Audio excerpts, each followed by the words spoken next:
First, we're going to start off by taking a plastic bag and putting that over our head. Yes, this looks quite bizarre, but hang on, it gets better.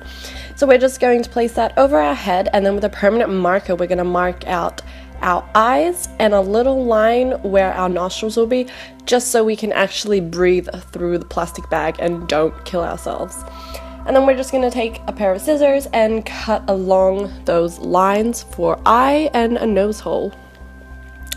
And then we're going to put the plastic bag back over our head and tighten it or tie it around the back to make it tighter and fit the face properly. Now this is going to protect our face when we make the actual mark and stop like the latex and the tissue from just getting stuck in our hair. Alternatively, you could put on a bald cap, but the latex and tissue is still going to get stuck to your face and it's going to pull out all your hair, so this is a much easier method. So we're just going to get latex and tissue and pour that latex into a bowl. Now you can either use tissue or toilet paper, doesn't really matter in this case. So you're going to get long strips of it and then you're going to fold it in half. Now this is going to be to simulate the bandage part of the Silent Hill nurses' faces. So what you're going to do is you're just going to, after you fold it in half vertically, you're going to dip it into the latex, place it over the bag, and then put a layer of latex over the tissue. And we're just going to keep repeating this process, so dip it in, put it on, cover it with a layer, and then just keep going. It doesn't really matter what direction the toilet paper is going in, just ensure that it's not all in one direction. You want to do some going diagonal, some vertical, some horizontal, just all over the place. Neatness is totally irrelevant while doing this. You can make the strips as long or as short as you like, it's totally up to you. And basically what we're doing here is we're not only making the bandage part of the look, but we're also getting a cast of our face. So once the latex dries, it's going to become rock solid, and when we take it off, it's actually going to be a complete imprint of our face. Now ensure when you're doing this to leave your eyes and nose holes free, because obviously you're going to want to breathe, and at the very last minute you can cover one of your eyes. I left one of my eyes just slightly uncovered, just so I could actually see what I was doing and wasn't completely blind. And then once I'm at the very end, that's when I put a strip over my nose. Now to make this dry faster and so you're not enclosed completely, you can get a hair dryer on cold and just basically dry the entire mask. And once it is rock solid, you're gonna get a pair of scissors, and very carefully not to cut your hair off because that would be detrimental. We're going to cut open the bag all the way up to the front to the line where the mask is. And then we're going to very carefully pull the sides of the bag away from our head, and this is going to naturally loosen up the mask from our face. And what I've just done is I've just quickly stuffed the bottom of the mask just with some cotton balls for it to keep its shape so it doesn't incave while we do this next step. Now all I'm doing here is I've got cotton balls and some latex. I'm getting the cotton balls and I'm twisting it between my fingers to create kind of worm shapes. I'm going to get that worm shape and dip it in the latex, and I'm just going to put that on top of our mask. Now this is going to create like indentations and more of a 3D effect for the bandage. You can do this literally however you want. You can put as many or as little textures and indentations on the mask. I'm just basically doing it all over the mask. I'm varying between fat worms and little worms and skinny worms, and none of them are going in the same direction, which is very important because if it all goes in one way, it starts to look really fake. And ensure that once you've put all the little cotton worms on, that you do brush over it with another layer of latex just to get it set in and make it hard, and then again you can just dry it with a hairdryer once you're done.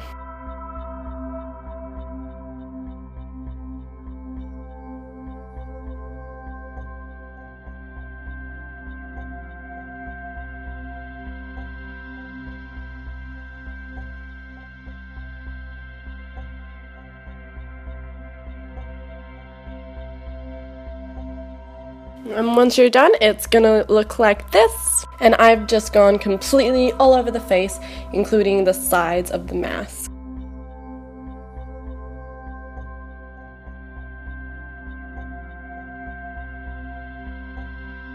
And then I'm getting the Illustrator FX palette, and I'm going to be taking the color Aged Blood, and with a flat brush and some 99% alcohol, I'm going to start painting in between the worms on the mask. Now this is going to create some depth and bring the mask some actual color. Some of the nurses from Silent Hill did have blood-stained bandages all over their face, so this is going to help stimulate that.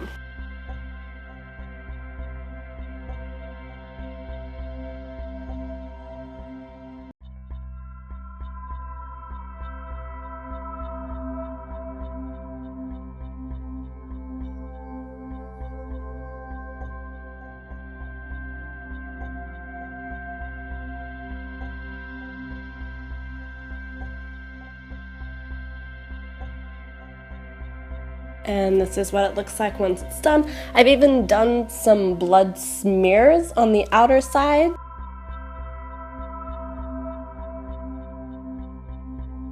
And then you're going to take the prime yellow, and I'm just going to paint that over the actual worms itself. And this is just to create more of an old kind of grimy look to the bandages, because if you've seen the movie, you know their bandages aren't stark white, so it needs some sort of dirty color to it.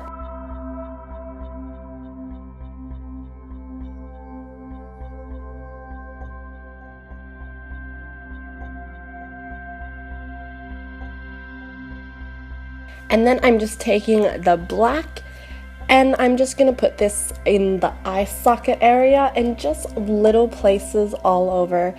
Again, this is just to stimulate depth in the look and create more of a three-dimensional feel. As with painting, sometimes the colors can actually make it look flat.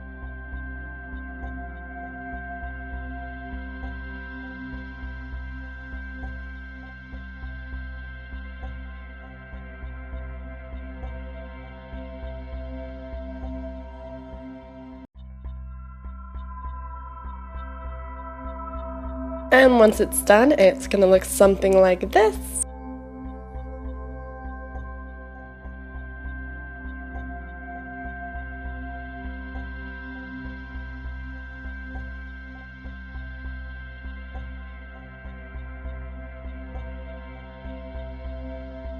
And then just for a little extra effect, I'm taking Ben 9's Stage Blood on a brush, and I'm just going to put it within the divots of the mask itself. So any kind of like little pocketed areas, I'm just filling with blood just to create that gruesome, true horror story kind of feel to it. This part is totally optional. You don't have to add any fake blood to the mask, but it's truly not a horror Silent Hill scene without the blood. Don't go overboard with the blood, because it's quite easy to totally destroy a look by just covering the whole piece in blood. Next, I'm just taking this other Skin Illustrator palette. I'm going to be using these two colors, and the blue color I'm using right now is a Venal tone, and the red color is just a prime red.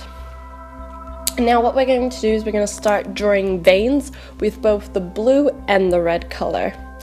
Now, if you've seen the movie, you'll know that the nurses are covered with all these disgusting, uneven, thick, gruesome veins that are just literally crawling all over their bare flesh. So that's exactly what we're going to recreate here. Do not feel the need to be neat at all with this. Be as messy and as wild, as crazy as you want, because the nurses are just covered in veins. and it does not look tidy at all. And as you probably already noticed, I've got a wig cap already on my hair. This is just to keep it all back and in one place for when we put on the mask. And now I'm just peeling the plastic bag out of the mask itself, and we're gonna start to apply it.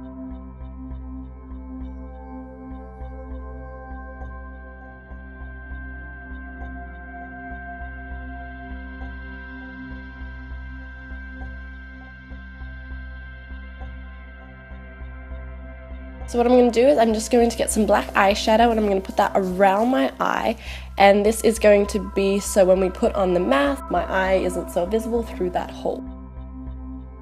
So what you're going to need is you're going to need some bobby pins and some more latex. Now I'm just going to place the mask over my face and then get some bobby pins and start pinning the edges through the wig cap, through the actual mask itself, and into my hair underneath. Comes to the neck area, because obviously we can't pin that down, you're just going to get some latex and cover your neck in the latex and then squeeze the mask onto your skin. Make sure to apply some pressure to it for about 30 seconds just so the latex adheres to the mask itself and actually stays. And any loose edges that won't cooperate or just unneeded, you can trim off with some scissors. And once you've done that, the look is complete.